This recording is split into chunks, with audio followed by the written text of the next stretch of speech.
bersamamu.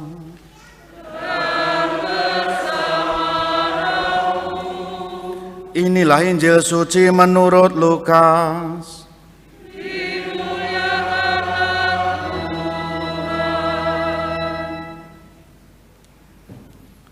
Sekali peristiwa berkatalah Yesus kepada murid-muridnya, "Janganlah takut, hai kamu kawanan kecil, karena Bapamu telah berkenan memberi kamu kerajaannya. Jualah segala milikmu dan berilah sedekah. Buatlah bagimu pundi-pundi yang tidak dapat menjadi tua, suatu harta di surga yang tidak akan habis, yang tidak dapat didekati pencuri, dan yang tidak dirusakkan ngengat.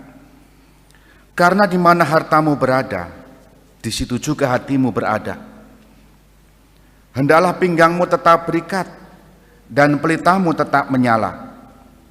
Hendaklah kamu seperti orang yang menanti-nantikan tuannya pulang dari pesta nikah, supaya jika tuannya itu datang dan mengetuk pintu, segera dapat dibukakan pintu. Berbahagialah hamba yang didapati tuannya sedang berjaga ketika ia datang. Aku berkata kepadamu, sesungguhnya ia akan mengikat pinggangnya dan mempersilahkan mereka duduk makan, dan ia akan datang melayani mereka. Dan apabila ia datang pada tengah malam atau pada dini hari dan mendapati mereka berlaku demikian, maka berbahagialah hamba itu. Tetapi camkanlah ini baik-baik. Jika tuan rumah tahu pukul berapa pencuri akan datang, ia tidak akan membiarkan rumahnya dibongkar. Hendaklah kamu juga siap sedia, karena Anak Manusia datang pada saat yang tidak kamu sangka-sangka." Petrus bertanya, "Tuhan, kami sajakah yang kau maksudkan dengan perumpamaan ini, ataukah juga semua orang?" Jawab Tuhan, "Siapakah pengurus rumah yang setia dan bijaksana, yang akan diangkat oleh tuannya menjadi kepala atas semua hambanya untuk membagikan makanan kepada mereka pada waktunya? Berbahagialah hamba yang didapati tuannya sedang melakukan tugasnya ketika tuan itu datang. Aku berkata kepadamu, sungguh tuan itu akan mengangkat dia menjadi pengawas segala miliknya. Tetapi jika hamba itu jahat dan berkata dalam hatinya, tuanku tidak datang-datang, lalu ia mulai memukuli hamba-hamba lain, pria maupun wanita, dan makan minum serta mabuk, maka tuan hamba itu akan datang pada hari yang tidak disangka-sangkanya dan pada saat yang tidak diketahuinya, dan tuan itu akan membunuh dia dan membuat dia senasib dengan orang-orang yang tidak setia. Hamba yang tahu akan kehendak tuannya, tetapi tidak mengadakan persiapan atau tidak melakukan apa yang dikehendaki tuannya, ia akan menerima banyak pukulan. Tetapi barang siapa tidak tahu akan kehendak tuannya dan melakukan apa yang seharusnya mendatangkan pukulan, ia akan menerima sedikit pukulan. Barang siapa diberi banyak, banyak pula dituntut daripadanya. Dan barang siapa dipercaya, lebih banyak lagi yang dituntut daripadanya. Demikianlah sabda Tuhan.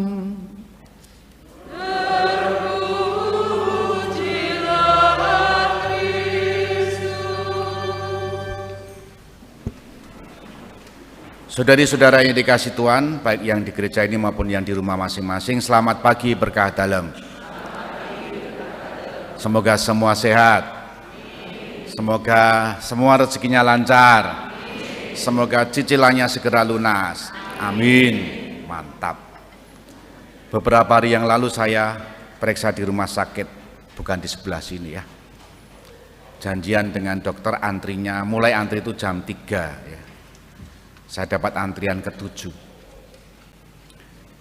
Saya tengok-tengok daftarnya belum ada, saya tengok ruangnya dokternya juga belum ada. Lalu jam 4 baru dipanggil lah. Meskipun saya nomor pendaftaran 7, tapi saya datang paling awal. Jarang saya datang terlambat, kecuali kasus lain. Nah, saya datang kira-kira ya jam 4 dokternya baru datang, 1 jam menunggu. Belum nanti antri obat. Saya waktu itu wes deg-degan. Jam 6 saya harus misa, kita tinggal atau nunggu gitu kan, atau apalah, bekah beku itu bahasa Indonesianya apa ya? Ya bekah beku ya. Terus pokok men rasa ngopo-ngopo ya. Ya mau ndelok handphone, ndelok berita. Ini pengalaman saya, bagi saya orang yang apa ya, menunggu tetapi tidak ada kepastian itu kan kadangkala pengen mengambil keputusan lain. Betul nggak? Seperti orang yang berpacaran tuh ya, bertahun-tahun kok iki digantung terus hubungannya, nunggu kapan, wis expired, jur kapan. Menunggu itu tidak mengenakkan saudara-saudara. Termasuk barangkali jenengan Bapak Ibu ini menunggu ini mulai jam piro ya rampungnya jam piro, itu membosankan enggak ini nanti. Macam-macam hal, dan dalam banyak peristiwa kita mengalami itu semua, bahwa menunggu itu pekerjaan yang tidak menggembirakan, kecuali yang ditunggu orang yang dikasih. Betul nggak? Saya dulu di Seminari Mertoyudan tahun 90-an, minggu yang ditunggu waktu itu adalah minggu kedua. Karena apa? Ada hari kunjungan orang tua, Bapak Ibu datang. Nah, gembira kalau Bapak Ibu datang. Kalau tidak datang itu ditunggu di depan, teman-temannya itu sudah dikunjungi itu ya. Saya belum, ya sudahlah, lemes. Tapi yang penting adalah juga itu yang dibawa itu apa biasanya, oleh-oleh untuk makan bersama dengan satu komunitas. Bapak Ibu, saudara-saudara terkasih, sekali lagi menunggu itu pekerjaan yang tidak menggembirakan, kecuali yang ditunggu adalah sosok yang kita kasihi, sesuatu yang menggembirakan. Tapi kalau kita tidak punya kedekatan batin, entah kedekatan terhadap peristiwa itu, misalnya kunjungan atau wisuda, itu kan yang menggembirakan, maka menunggu datangnya wisuda atau dulu datangnya tabisan saya, ya gembira saja. Tapi menunggu sesuatu yang tidak menggembirakan, susah kita bertahan. Injil hari ini bicara tentang seputar itu, menunggu. Siapa yang ditunggu? Datangnya Anak Allah.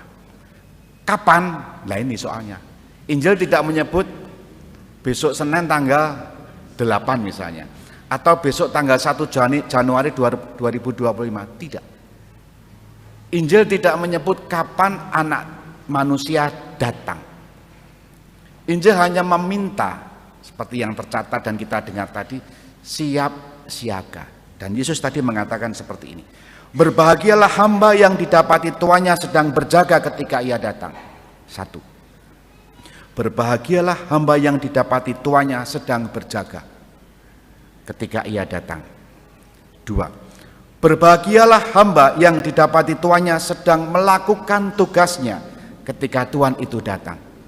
Yang satu disebut berjaga, betul. Yang kedua sedang melakukan tugasnya. Dua hal yang berbeda. Yang satu bisa jadi tengok-tengok aja, ya tadi bekah-bekuh itu ya. Tapi yang sedang melakukan tugasnya bisa jadi melakukan aktivitas yang berguna, yang menunjukkan kesiapsiagaan. Maka saya sadar betul bahwa kedatangan Tuhan itu jauh, dan kita kapannya pun tidak tahu. Seolah-olah kabur, seolah-olah tidak ada, seolah-olah sulit dibayangkan. Tidak usah membayangkan yang jauh-jauh saja, saudari-saudara. Bayangkanlah yang paling dekat saat datang itu, saat kedatangan itu. Kapan kira-kira? Saya tunjukkan. Saat yang paling dekat adalah saat Tuhan menjemput kita melalui malaikat maut. Apa itu? Saat kapan? Kematian kita. Dan siapa sih yang tahu kapan kita mati? Wong kematian itu tidak urut, ya. Mulai dari yang simbah, anak, terus putu, enggak tahu. Kadang putu dulu, cucu dulu yang meninggal, baru simbahnya, mbok keporo malah buyute sik. Artinya apa? Tidak semua kita itu mengetahui kepastian yang paling dekat, kematian. Maka kesiapsiagaan datangnya, waktunya itu bisa kita maknai dengan cara hidup kita. Bagaimana mengambil Injil? Berbahagialah hamba yang didapati tuannya sedang melakukan tugasnya.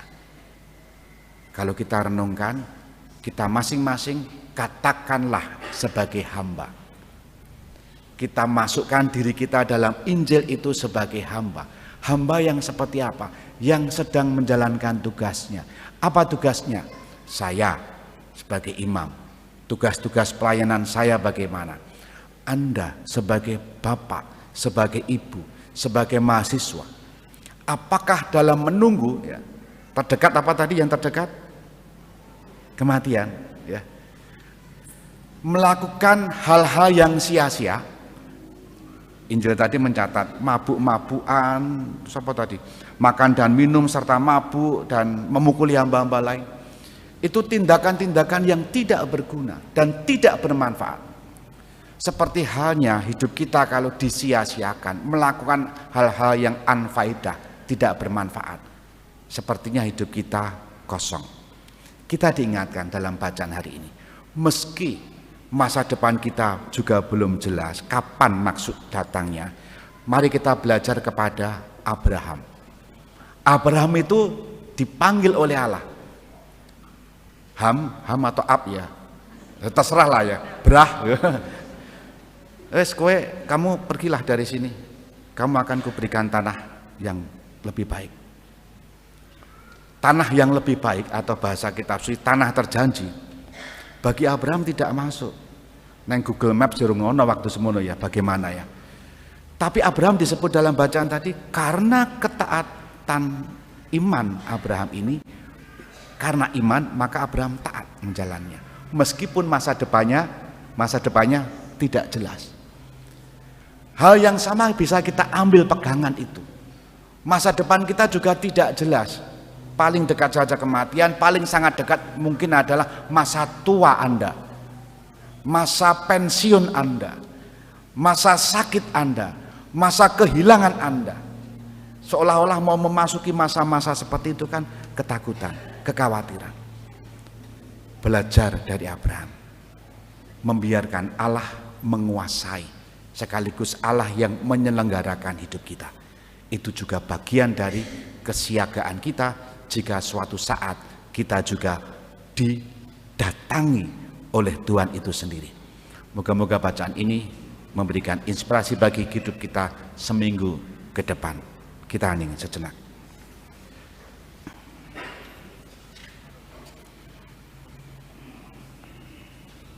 Dimuliakanlah Yesus yang dulu hidup, sekarang dan selama-lamanya.